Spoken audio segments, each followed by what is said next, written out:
The 2021 NBA Draft is in the books, which means it's time to assign some draft grades for the Golden State Warriors. The owners of 2 first-round picks, they made some intriguing moves. Beginning in round 1, number 7 overall, Jonathan Kuminga, the forward from the G League Ignite. This one maybe a little bit controversial. There is a lot of upside here with Kuminga, the number 5 overall player on Chase Sr. here at the Chat Sports NBA Draft Expert. His 2021 NBA Draft Big Board.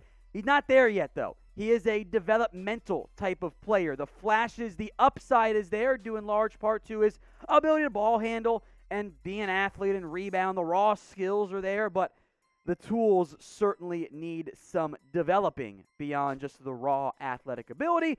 Kuminga's an intriguing player, a high upside type of gamble by the Golden State Warriors. I'm not sure they thought he was going to end up being where he was. There was some hope that he could be, or there's some theories he could be gone in the top 5. Ended up not being the case. The shooting must improve for Kuminga, but the tools to be a potential 3-and-D wing guy, a replacement down the road for Kelly Oubre, or even being, I might say, an Andrew Wiggins type of player for Golden State is certainly there. He's just not a finished product by any means quite yet. He just needs some time and development. The Warriors' second first-round pick was number 14 overall. They took Moses Moody, and of the two, relative to where they were drafted, because Kuminga is a better player, I am a big Moody fan. I agree with Chase Sr. here at Chat Sports. I think he's a top 10 player in this year's draft because he can be a 3-and-D guy. He may not have the same freaky athletic upside of Jonathan Kuminga, but he was great last year at Arkansas. Almost 17 points per game. Shot 35.8% from deep. Although he's not a high-level athlete, he was good at Arkansas at being a 3-and-D player. That is indicative to me of the type of player who will be able to do the exact same thing in the NBA. He can play on ball. He's a decent enough rebounder. As a kind of almost a combo guard who will probably really more be of a number 2 guard or even maybe a 3 guard, but probably a 2 in the NBA alongside Steph Curry or Jordan Poole if Poole checks into games. I think that duo is a very potentially solid one off the bench or in sub situations for Golden State. I would not be that surprised, at least in the short term, if Moody makes a bigger impact, because although Kuminga was drafted before him, I think the path to playing time for Moody and the higher floor of him, given I didn't have him that far behind Kuminga, makes him an intriguing asset, for Golden State. So grade the Warriors draft class here. I'll give my grade in just a second. A, B, C, D, or F. How do you think the Golden State Warriors did? Get your votes in right now.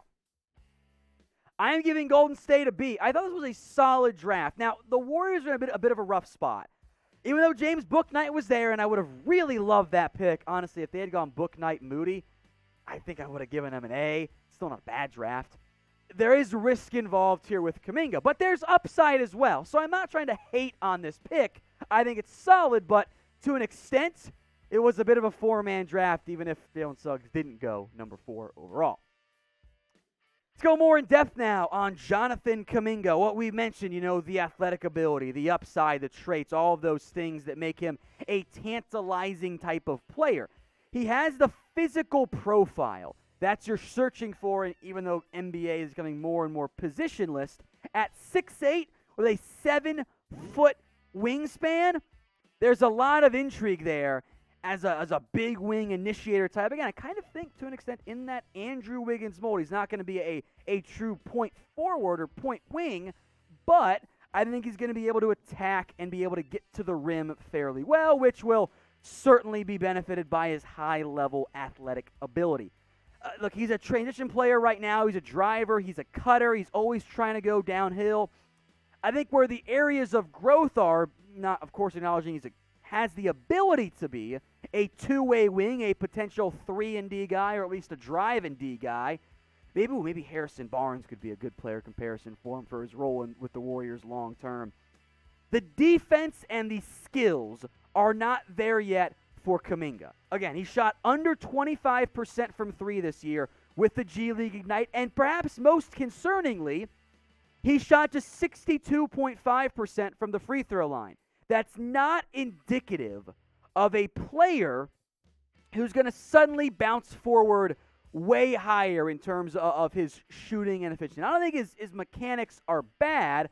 I think his decision-making needs a lot of growth. And again, he is a young player. He is 18 years old, doesn't turn 19 until October, early October. So I'm not out on him by any stretch of the imagination. But I think the development is needed. I don't think he's going to instantly be a high-impact player for Golden State. But long-term, Kuminga has the upside of being, if not top 3, he could even be top 2 out of this year's draft class. It's just going to take some time. There have been positive reviews of the work ethic, so I like the upside involved here, but we have to acknowledge the risk as well. Now, if you guys want more Warriors videos, for free, by the way, hit that big red button and subscribe at youtube.com/WarriorsTV. The link is right there at the bottom of your screen. Join us for more videos with NBA free agency set to get underway because the draft is now over. By the way, just to kind of recap some more on Moses Moody, I'm a big fan of this pick. I thought he should have been a top 10 player. This is a much safer pick. You gamble on Kuminga, and you go with the, in theory, higher floor player in Moses Moody. If Kuminga could be your long-term 3, Moody could end up being a potential rotation piece at number 2. Help give you some backup investment just in case Klay Thompson is injured, unfortunately, once again. A lot of off-the-court accolades at Arkansas. A good player, 3.5 GPA. All those things are very impressive. Good shooter, 35.8% from deep. He's able to draw fouls very well. There is some good defensive ability.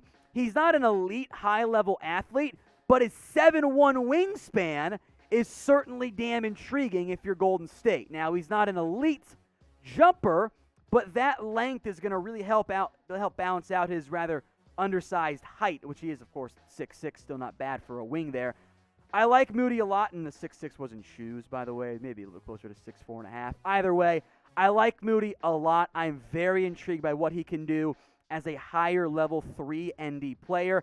I'm a little surprised he fell as far as he did in the NBA draft lottery, but that's a good thing in the end for the Golden State Warriors. So of the 2 picks, which one was your favorite? Was it Moody or was it Kuminga? I'm asking you guys to not be cowards and to choose. I lean toward Moody, but there's no wrong answer. I think Kuminga's a better prospect, has, of course, more upside, but I think Moody was a better value in the NBA draft. Get your votes in for me right now.